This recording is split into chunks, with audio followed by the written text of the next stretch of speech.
आ जाएगा।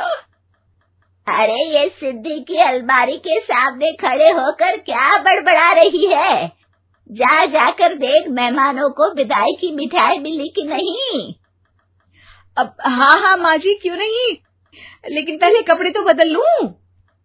अब रानी आ जाती है सिद्धि के उन कपड़ों में जो वो ससुराल जाने से पहले घर छोड़ जाती है।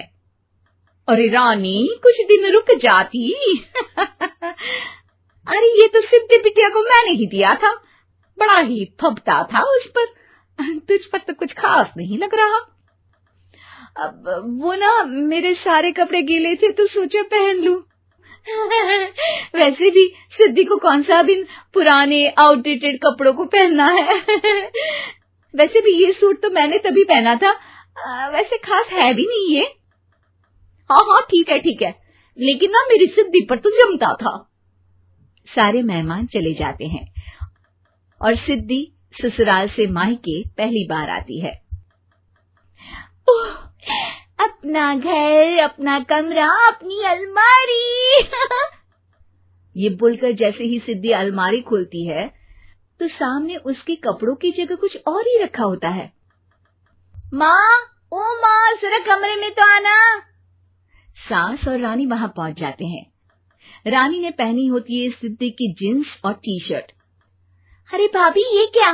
ये तो मेरी बड़ी ही महंगी टी शर्ट है, इसे आपने घर में क्यों पहनी है?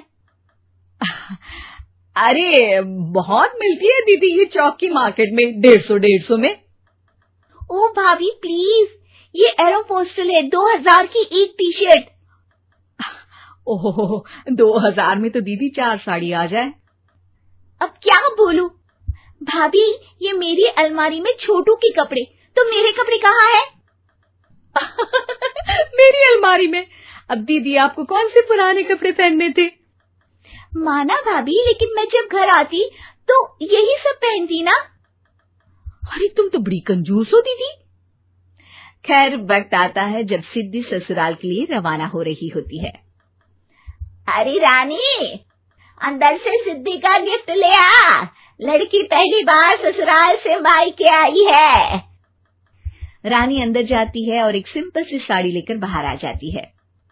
ये लीजिए माँ जी। सास बेटी को गिफ्ट देकर ससुराल भेजती है। अगले दिन रानी एक सुंदर सी साड़ी पहनकर सामने आती है। अरे रानी, ये तो वो साड़ी है जो मैंने सिद्धि को देने के लिए दी थी जब वो ससुराल ले जाती, लेकिन ये तूने कैसे पहन ली? अरे माँ जी, ये साड़ी तो मुझे बहुत पहले से ही पसंद थी, लेकिन चिंता ना करिए, मैंने सिद्धि के लिए भी अच्छी सी साड़ी दी है। हाँ। तभी सिद्धि का फोन आता है। क्या माँ, कुछ अच्छा तो दिया होता ससुराल ले जाने के लिए। अरे पहले दिखा दिया होता। ये चमकते हुए पैकेट में नौकरानी वाली साड़ी मत दिया करो माँ। अरे बेटे, वो तेरी भाभी ने ना गलती से उससे पैकेट बदल गया। हाँ, मैं कल ही तेरे भाई के हाथ से तेरा वाला पैकेट भेज दूंगी। अरे रहने दो माँ, आई एम श्योर भाभी ने अभी वही साड़ी पहनी होगी जो तुमने मेरे लिए रखी थी। तुम तो समझ नहीं पाई उनको। खैर छोड़ो, मैं ज्यादा बोलती अच्छी नहीं लगती, रहने दो, आपको उन्हीं के साथ रहना है, फिर बात करेंगे।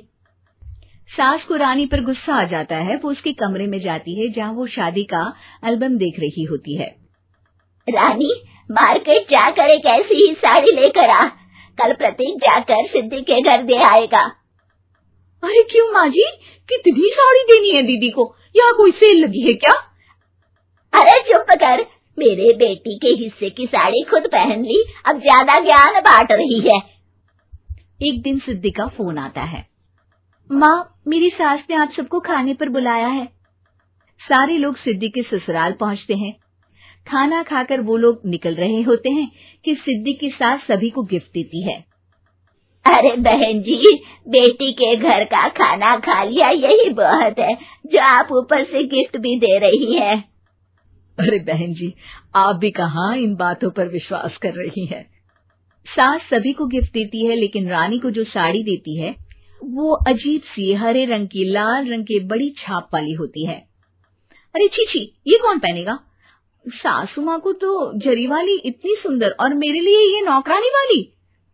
अरे भाभी, दरअसल मैं जब भी घर आती थी आप वापसी में ऐसी ही साड़ी देती थी ना, तो माँ ने सोचा कि आपको आपकी पसंद की ही साड़ी क्यों ना दी जाए। बेचारी रानी, बोलती भी तो क्या। सिद्धि और सास रानी का चेहरा देखकर हंसने लगती है, तो रानी समझ जाती है कि अपने ही बिछाए जाल में वो फंस चुकी है।